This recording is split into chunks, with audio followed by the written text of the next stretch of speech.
بسم اللہ الرحمن الرحیم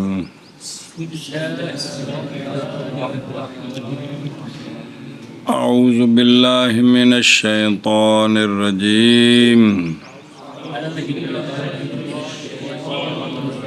بسم اللہ الرحمن الرحیم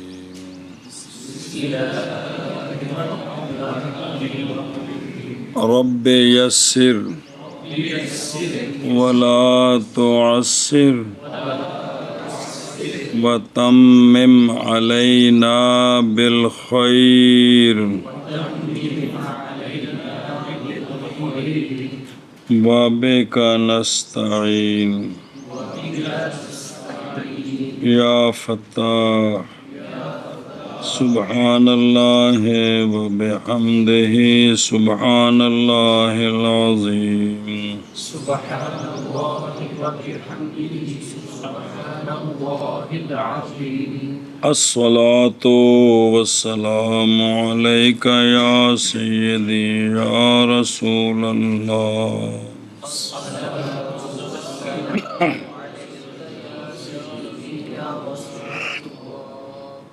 وعلى آلك وأصحابك يا سيدي يا حبيب الله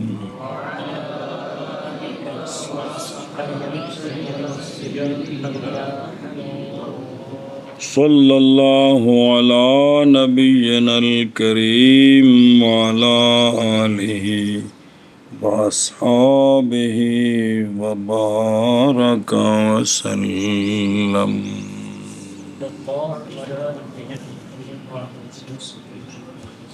ایک بار کتاب اس طرح بند کر کے نا تو پھر کھولو تو سبق پڑھیے جی پڑھو. بسم اللہ. اچھا اندہ خطبہ پڑھنا سی نا. اصول الشرع ایک بار پڑھو نا. بسم اللہ الرحمن الرحیم. بیٹا اوپر جو لکھا نہیں. اما بعد حمد اللہ علی نوالہ والصلاۃ علی رسولہ محمد و آلہ فإن اصول الشرع ثلاثۃ الکتاب والسنۃ واجماع الامۃ والاصل الرابع القیاس المستنبط من هذه الاصول. چلو جی پڑھو بچہ پڑھو پڑھو پڑھو. بسم اللہ الرحمن الرحیم. صلی اللہ علی نبینا الکریم وعلی آلہ وصحبہ وبارک وسلم. بسم اللہ الرحمن الرحیم پڑھو. بسم اللہ الرحمن الرحیم. پڑھو جی. اصول الشرع. بسم اللہ الرحمن الرحیم. اما بعد حمد اللہ علی نوالہ والصلاۃ علی رسولہ محمد وآلہ فإن اصول الشرع ثلاثۃ الکتاب والسنۃ واجماع الامۃ والاصل الرابع القیاس المستنبط من هذه الاصول. چلو جی. اللہ رحمان رحیم کے نام کے ساتھ شروع. اللہ رحمان رحیم کے نام کے ساتھ شروع. اللہ رحمان رحیم کے نام کے ساتھ شروع. اچھا مصنف رحمہ اللہ کا خطبے میں اپنا انداز ہے، یعنی ان دو کاموں کے بعد کیا ہے فإن اصول الشرع، فإن آگے سمجھے، بہرحال من کر وہ پھر چلتے ہیں، بہرحال اللہ کی حمد کے بعد، حمد کس پر؟ علی نوالہ، اس کی عطاؤں پر، یعنی اللہ کی عطاؤں پر اللہ کی حمد کے بعد اور اللہ کے رسول محمد صلی اللہ علیہ وآلہ وسلم پر صلاۃ کے بعد اور آپ کی آل پر صلاۃ کے بعد کیا ہے اگلی بات ہے، ان معنی کرو پھر گٹوری جی، اللہ کی حمد کے بعد اس کی اللہ کی نعمتوں پر، اللہ کی نعمتوں پر اللہ کی حمد کے بعد، کی حمد کے بعد ہی تو واپس آنا، اللہ کی کے رسول محمد پچھوں ہی تو واپس آنا من کرنا، اللہ کے رسول پچھوں یار جڑا پہلا جملہ ہی پھر کی عطاؤں پر اللہ کی حمد کے بعد اور اللہ کے رسول محمد صلی اللہ علیہ وآلہ وسلم پر صلاۃ کے بعد اور آپ کی آل پر صلاۃ کے بعد بہرحال اللہ تعالیٰ کی عطاؤں پر اللہ کی حمد کے بعد اور پہلے متن پھر تھلے جڑے لگی نا شرح نامی ایویں سمجھو جویں منار دے نال نور انوار سی جی، سمجھے پے ہو، پھیرا بھی دینا ہے، تکرار بھی کرنا ہے، تینوں سمجھنا بھی ہے، سمجھے پے اے۔ تو علامہ فرماتے ہیں پس بے شک شرع کے اصول تین ہیں، کیا ہے؟ علامہ فرماتے ہیں بھی حمد و صلاۃ کے بعد بات یہ ہے، دو صلاۃ کے بعد بات یہ ہے کہ شرع کے اصول تین ہیں، ایک ہے کتاب، دوسرا اصل ہے سنت، تیسرا اصل ہے امت کا اجماع، کیا کہ جی؟ ایک ہے کتاب اور دوسرا ہے سنت اور تیسرا اصل ہے امت کا اجماع، اور چوتھا اصل قیاس ہے، اور چوتھا اصل قیاس ہے جو مستنبط ہوتا ہے انہی تین اصولوں سے، جی چوتھا اصل قیاس ہے جو مستنبط ہوتا ہے انہی تین اصولوں سے۔ گل سمجھ آ گئی؟ پس بے شک شرع کے اصول تین ہے، کتاب اور سنت اور اجماع الامت، اور اصل رابع قیاس ہے، ایسا قیاس جو مستنبط ہے ان اصولوں سے، مانا کرو شرع کے اصول تین ہیں، کتاب اور صلی سنت اور اللہ اجماع علی الامت، اور نبینا اصل رابع الکریم قیاس ہے جو مستنبط ہے انہی اصولوں سے۔ بس یہ شرع کے اصول تین ہیں، کتاب اور سنت اور اجماع الامت، بسم اللہ اور اصل رابع قیاس ایسا قیاس جو مستنبط ہے ان اصولوں سے۔ بسم اللہ الرحمن الرحیم، توجہ جی، اصول الشرع، اصول جمع ہے اصل کی، اور اصل لغت میں کہتے ہیں اس شے کو جس پر شے کے غیر کی بنیاد ہو، جو کسی کی بنیاد بنے اس بنیاد کو دوسرے کی اصل کہتے ہیں، اور مراد یہاں اصول سے ادلہ ہیں، اور اضافت ہے اصول کی شرع کی طرف، اور شرع لغت میں اظہار کو کہتے ہیں، کسی چیز کا اظہار، ظاہر کرنا۔ اللہ تبارک و تعالیٰ نے فرمایا، اس معنی میں استعمال ہے، اعوذ باللہ من الشیطان الرجیم، بسم اللہ الرحمن الرحیم، شرع لکم من الدین ما وصی بہ نوحا، تو یا شرع کا معنی اظہار ہے کہ اللہ نے ظاہر فرمایا تمہارے لیے دین سے وہ کہ وصیت کی تھی اس کے ساتھ نوح علیہ السلام کو۔ اور کبھی آتا ہے لفظ شرع بمعنی طریقہ بھی، شریعت کی اصطلاح میں شرع دین کو کہتے ہیں، کس کو؟ دین کو کہتے ہیں۔ یہ تین لفظ ہیں، شریعت، دین، ملت، یہ سارے ایک ہیں؟ فرق صرف اعتباری اور کتنی بار پڑھا جائے جی جی. اب معنی کیا بنا اصول شرع کا؟ یعنی ادلۃ الدین ثلاثۃ، کہ دین کے ادلہ تین ہیں جی. سنیں اچھا جی، یہ ادلۃ الدین کیوں کہا ہے، ادلۃ الفقہ کیوں نہیں کہا؟ ادلۃ الدین کہا ہے، ادلۃ الفقہ کیوں نہیں کہا؟ اس کی وجہ، اور نہیں کہا اصول الفقہ ثلاثۃ. دھیان کریں جی، ایک ہے فقہ اور ایک ہے دین، اس لیے کہ دین اعم ہے کس سے؟ کیونکہ دین شامل ہے احکام نظریہ پر بھی اور احکام، یعنی دین عقیدہ اور عمل کے مجموعے کا نام ہے. کون؟ عقیدہ اور فقہ شامل ہے اخیر پر فقط. تو فقہ کہتے ہیں احکام عملیہ کو. کس کو؟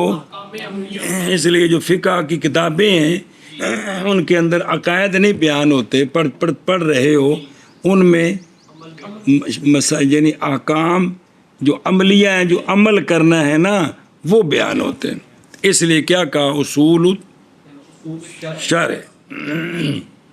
سنیں، اور جب کہ یہ تین کون کتاب، سنت اور اجماع امت اصل ہیں نظریات کا بھی اور اصل ہیں بے عقیدے بھی تے اتوں ہی لینے نے نا پلا ہوئے اور کتوں. تو فرمایا کیا اور نہیں فرمایا؟ تاکہ نہ وہم پڑ جائے اختصاص کا اس کے ساتھ. کس کے ساتھ؟ عملیات. اور بات تحقیق تکلف کیا ہے بعض شارحین نے اس کو بھی اصول شرع کو، کہ پس کہا کہ شرع یا بمانا، پس لام اس میں شرع میں عہد کا ہے، یعنی شارع معہود کے اصول تین ہیں. یعنی شارع معہود معین، تو وہ کون ہے؟ وہ وسلم ہے، کہ اللہ تی وہ اصول کے قائم کیا ان کو مشروعات پر. وہ کتنے ہیں؟ تین ہیں. بس ایک بعض نے یہ یوں توجیہ کرنے کی کوشش کی ہے. واپس چلو، یہ جو اضافت ہے نا اصول الشرع، کیا؟ تو یہ جو اصول کی اضافت ہے کس کی طرف؟ یہ تعظیم کے لیے ہے. کس کے لیے؟ ویسے تو اصل کوئی بھی قانون اس کو اصل کہتے ہیں. جیسا کہ بیت، کوئی بھی بیت، تو جب بیت اللہ کہیں گے تو یہ اضافت کس کی ہے؟ تعظیم کی، تشریف کی. جیسے صالح علیہ السلام کی اونٹنی کو کہتے تھے کیا؟ ناقۃ اللہ. اور جو ہے نا شرع، یہ بمانہ اگر مشروع ہو، کیا ہو؟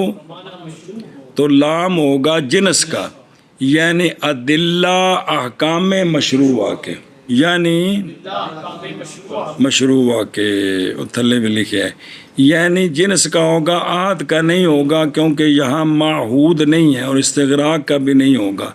اس لیے کہ یہ تین نہیں ہیں اصول کس کے؟ جیسا کہ وجوب، ایمان باللہ، ایمان بالنبی، بلکہ انہی کے ذریعے عقائد بھی ثابت ہے اور اعمال بھی ثابت ہے. خلاصہ یہ. اچھا جی، اصول کتنے ہیں؟ متن دھیان رکھنا ہے. نمبر 1 تو کتاب الحمد سے بالناس تک، تو سارے قرآن سے مسائل فقہیہ ثابت ہوتے ہیں یا بعض آیات سے؟ تو کہتے ہیں کتاب سے مراد یعنی جس کی جو شریعت میں اصل ہے، یعنی عقائد اور مسائل کے لیے مثبت ہے. کتاب مراد اس سے بعض کتاب ہے، اور وہ اندازہ ہے 500 آیات کا، جن میں احکام بیان ہے. 500 آیات. اس لیے کہ یہی جو 5 ہیں نا، یہی اصل شرع ہے، اور باقی تو قصص، امثال اور اس کے وغیرہ ہیں جی. سمجھ آ گئی جی گل دی. اچھا جی، دوسرا اصل کون ہے؟ اور سنت. مراد سنت سے یہاں بھی بعض سنتیں ہیں، یعنی حدیثیں، اور وہ اندازہ ہے 3000 حدیثوں کا، جیسا کہ کہا گیا، جن سے مسائل اور احکام مستنبط ہوتے ہیں.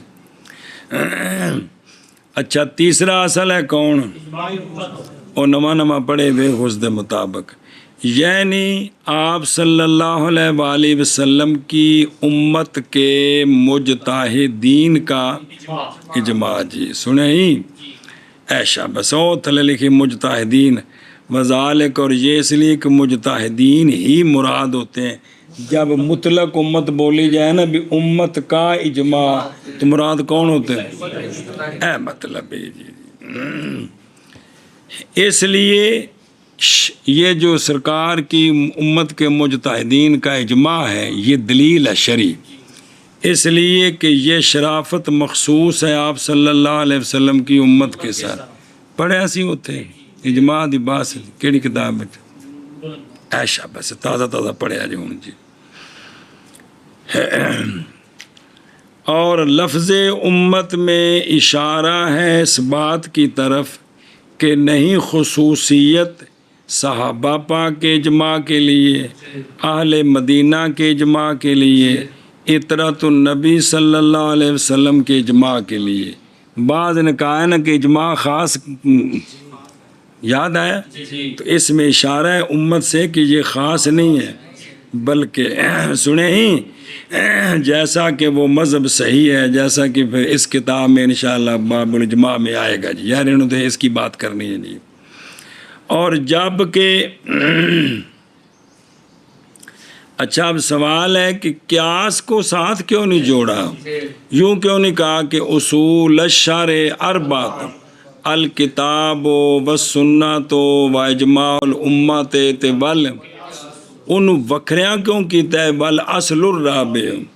تو ان کا جواب جب کہ قیاس اصل ہے من وجہ تے فرع ہے من وجہ. اصل اس اعتبار سے کہ اس سے مسئلے ثابت ہوتے ہیں، فرع اس اعتبار سے کہ پہلے کوئی منصوص لے ہوگا اس کی علت ملے گی تو پھر قیاس کا درجہ شروع ہوگا. تو قیاس من وجہ اصل شرع ہے، من وجہ فرع شرع ہے. سنیں ہی تو چونکہ اس میں یہ بات ہے اس لیے کیا کیا برخلاف اصول ثلاثہ کے، کیونکہ وہ تینوں اصول ہیں من کل وجوہ، تو اس وجہ سے افرادہ بذکر قیاس کو ذکر میں علیحدہ کر دے. اب جی سنیں قیاس مستنبط ہوتا ہے کس سے؟ اب وہ تین مثالیں دینا چاہتے ہیں، پڑھی ہوئی ہیں تو پھیرا دیو دھیان نال. یعنی قیاس مستنبط ہے من ہذہ الاصول الثلاثہ، تین مثالیں نہیں، بہرحال نظیر قیاس کی جو مستنبط ہے کیا کتاب سے، پس قیاس کرنا لواطت کی حرمت کو وطی فی الحیض کی حرمت پر، وطی فی الحیض کی حرمت جو ثابت ہے اللہ تبارک و تعالیٰ کے اس فرمان کے ساتھ قل هو اذن فاعتزلوا النساء فی المحیض، اوندی ایت کہ کوئی نہیں، تو حالت حیض میں وطی سے منع کیا. وہ کیوں؟ اذن تکلیف ہے، اور علت مشترکہ لواطت میں اور وطی فی الحیض میں علت مشترکہ جو ہے وہ کیا اذا ہے. کسی دی پچھلی شرمگاہ اپنی شرمگاہ دینی انہوں تکلیف دینی ہے جی، کیونکہ وہ شرمگاہ اس کام سے تھوڑی بنی ہے جی. تو چونکہ علت ان میں کون ہے؟ اذا ہے، قضا کالو جیسا کہ علماء نے کہا ہے. لیکن کہہ رہے ہیں کہ اس میں ایک سوال ہے کہ یہ جو لواطت ہے خود اس پر نص موجود ہے، خود اس پر، تو لہٰذا اگر نص موجود ہو اس کو قیاس کے ساتھ بھی ثابت کریں تو ادلہ زیادہ ہو جاتے ہیں. حرج کوئی نہیں ہے کہ جگہ پڑھے سے تنوں گل سمجھائی سی. دھیان کریں جی کہ اس میں کہتا ہوں اس میں نظر ہے کیونکہ قیاس کی صحت کی شروط سے ہے کہ فرع میں نص نہ ہو، فرع میں، تو یہاں جو لواطت کی حرمت والا مسئلہ ہے نا اس میں نص موجود ہے. ہوں سنیا جی پس اگر ہو مراد فرع سے کیڑی لواطت، تو اس کی حرمت تو ثابت ہے کتاب کے ساتھ. اللہ تبارک و تعالیٰ نے فرمایا واللذان یأتینہا جی، تے بسم اللہ الرحمن الرحیم. اور اللہ تبارک و تعالیٰ نے فرمایا لوط علیہ السلام کی قوم کو انکم لتأتون الرجال شہوۃ من دون النساء. تو یہ تو تھا اگر لواطت سے مراد کیڑی لواطت ہے؟ رجال کی. تو ثابت ہے. اور اگر مراد اس کے ساتھ لواطت بے امراتی ہی ہے کہ اپنی بیوی سے لواطت کرنے، تو اس کی حرمت بھی ثابت ہے کس کے ساتھ؟ ان میں سے وہ حدیث ہے کہ روایت کی ہے امام ترمذی رضی اللہ تعالیٰ عنہ نے جناب عبداللہ بن عباس رضی اللہ تعالیٰ عنہما سے کہ رسول اللہ صلی اللہ تعالیٰ علیہ وآلہ وصحبہ وبارک وسلم نے فرمایا، نہیں نظر فرمائیں گے اللہ عز و جل نظر رحمت کس کی طرف؟ رجل کی طرف جو آتا ہے رجل کو یا عورت کو اس کی دوبر میں. تو یہ مثال آئی کہ قیاس مستنبط ہے کس سے؟ جس کے ضمن میں ایک سوال جواب آ گیا کہ نس. تو یہ حرج کوئی نہیں ہے مولوی جی بھی نس کے ساتھ بھی ثابت ہو، قیاس کے ساتھ بھی ثابت ہو. یعنی فرض کریں نس نہ ہوتی تو یہ قیاس کے ساتھ ثابت ہو سکتا تھا، یہ مطلب ہے جی. اور کیا نظیر قیاس کی جو مستنبط ہے کس سے؟ قیاس کرنا چوننے کے ایک توڑے کی حرمت کو دو توڑوں کے بدلے میں چوننے سے ایک قدر اور جنس کی علت کے ساتھ قیاس کرنا 6 چیزوں کی حرمت پر جو مستفادہ ہیں آپ صلی اللہ علیہ وآلہ وسلم کے فرمان سے الحنطۃ بالحنطۃ. یہ پڑھیاں نے گلاں ساریاں، رواہ مسلم وغیرہ من ائمۃ الحدیث.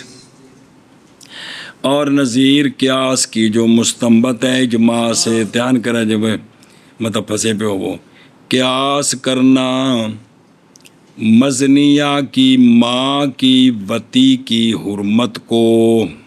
کس کو؟ جیڑی عورت نال جناح کیتا ہن اون دی ماں نال شادی کر کے وتی کرنی کی ہے حرام ہے جی.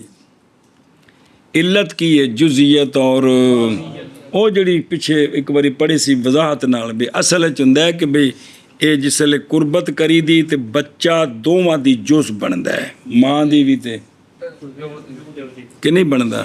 تے پھر یہ سی کہ پھر دوبارہ قربت جائز ہی نہیں ہونی چاہیے ساکے دی کہ وہ مجبوری ہے تاں واسطے جائز ہے، لیکن اس جزئیت دی وجہ تو اے دوواں دی جز بندا ہے.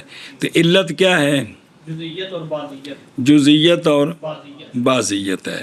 اس کو قیاس کیا ہے کہ لونڈی کی ماں کی حرمت پر وہ لونڈی کہ جس سے بندہ وتی کر چکا ہے، اور یہ بات مستفادہ ہے اجماع سے.